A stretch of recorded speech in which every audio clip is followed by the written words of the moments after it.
fait à Libreville le 25 août 2011, le directeur général de la formation professionnelle.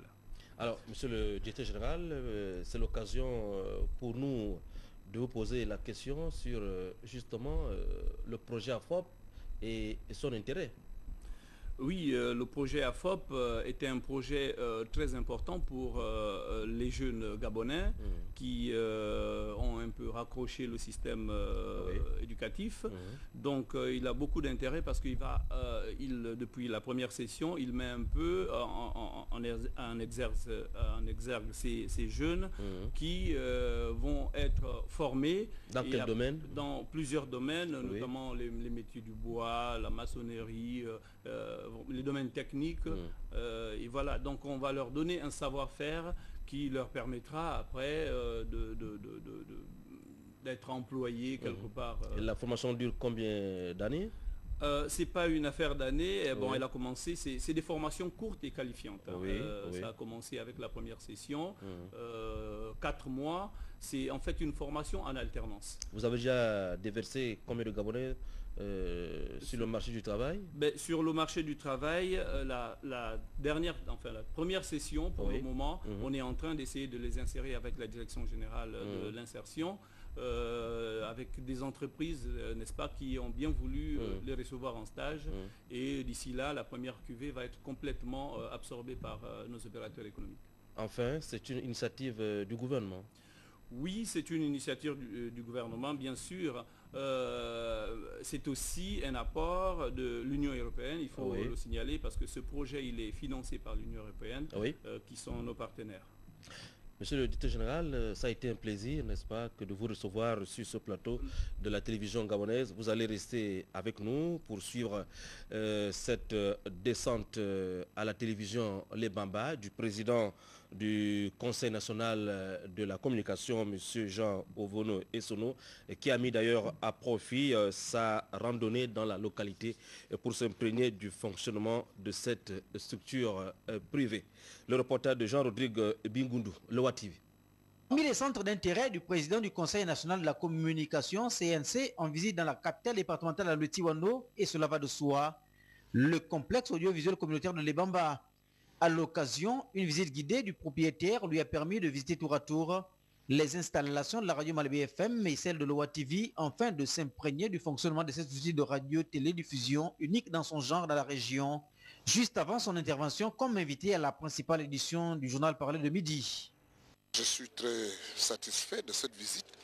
Je suis même impressionné par les installations qui y sont, par le personnel qui y travaille, dans des conditions peut-être difficiles, mais le produit que vous fournissez est un produit de qualité, puisque je vous suis sur les chaînes publiques, puisque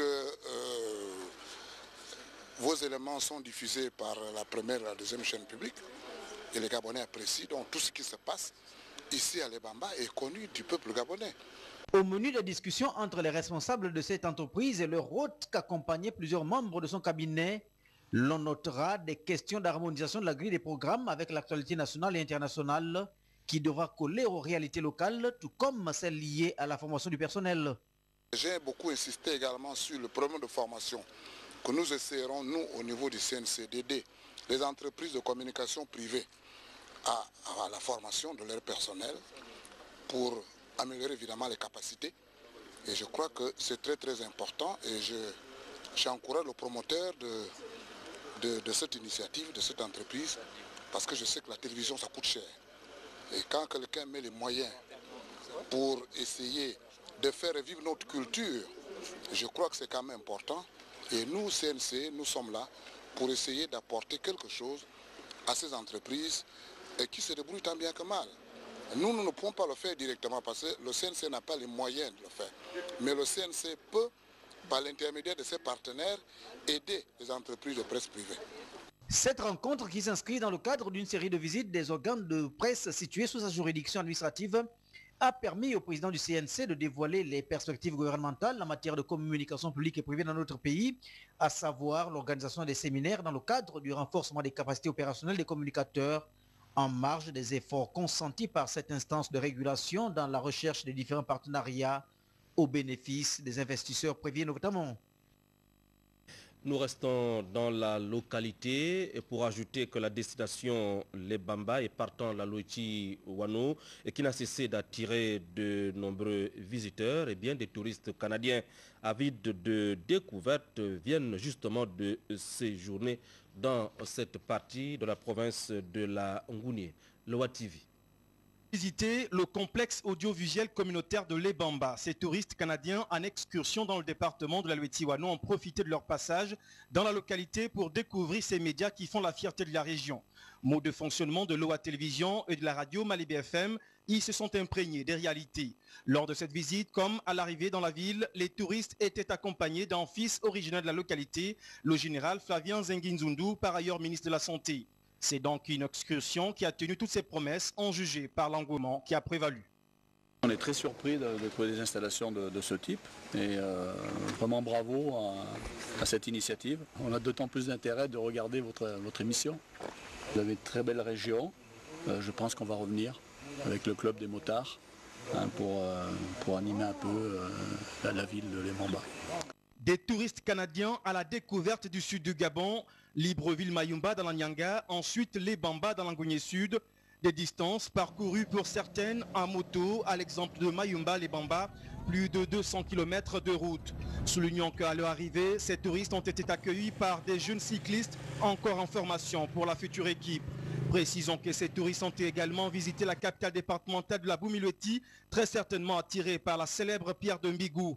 Un séjour enrichissant, ces derniers ont promis revenir dans le département de la Loichi-Wano, une région du pays qui tend déjà vers une destination de tourisme.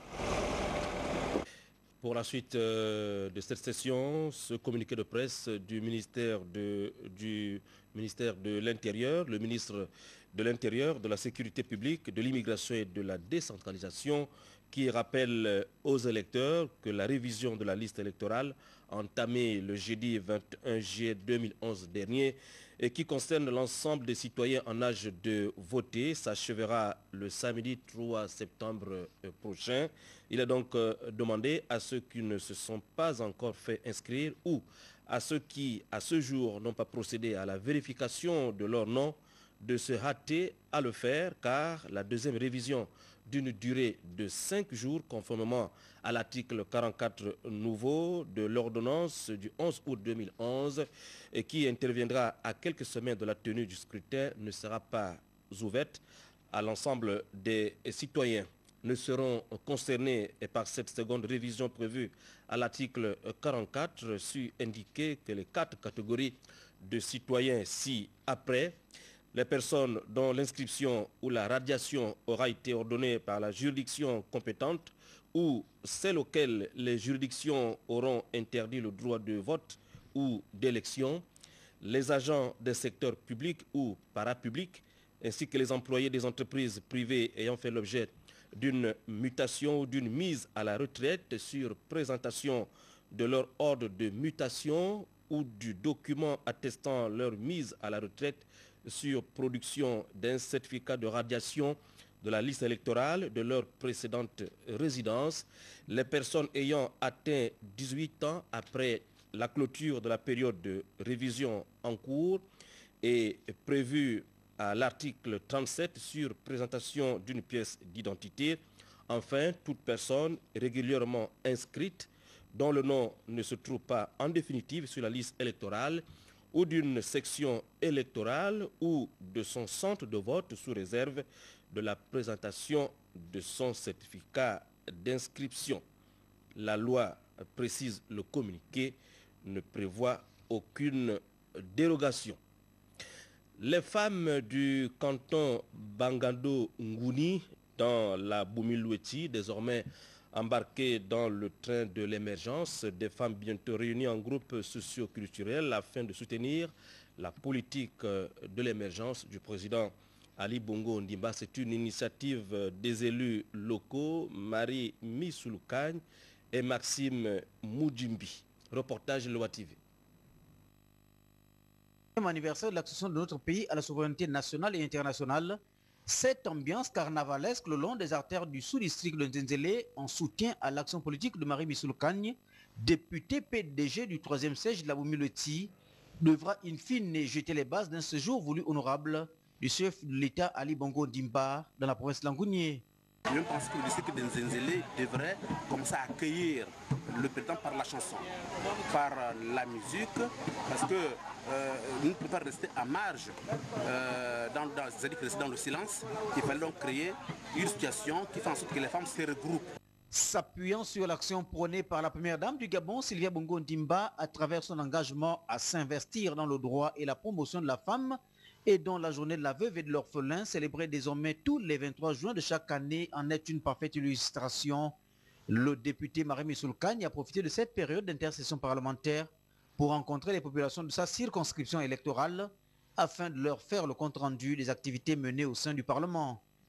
Nous allons retenir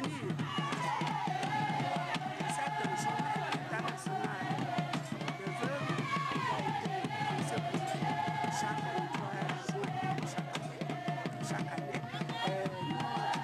Nous savons que nous réalisons c'est suite à la motivation La distribution des pagnes aux femmes devra dans les tout prochains jours donner naissance à des groupes socioculturels des femmes du canton Bangandongouni en soutien à la politique de l'émergence initiée par le président de la République, Ali Bongo Ondimba. Nous reparlons ce soir de la célébration des 50 ans d'indépendance du Gabon à l'intérieur du pays. Première destination Ndindi, chef-lieu du département de la Haute-Bagno. La fête était belle selon nos envoyés spéciaux Frédéric Alloro Essessa et Idriss Charles Mungala. Le pays constitue un moment de joie pour ses habitants. Depuis 1960 jusqu'à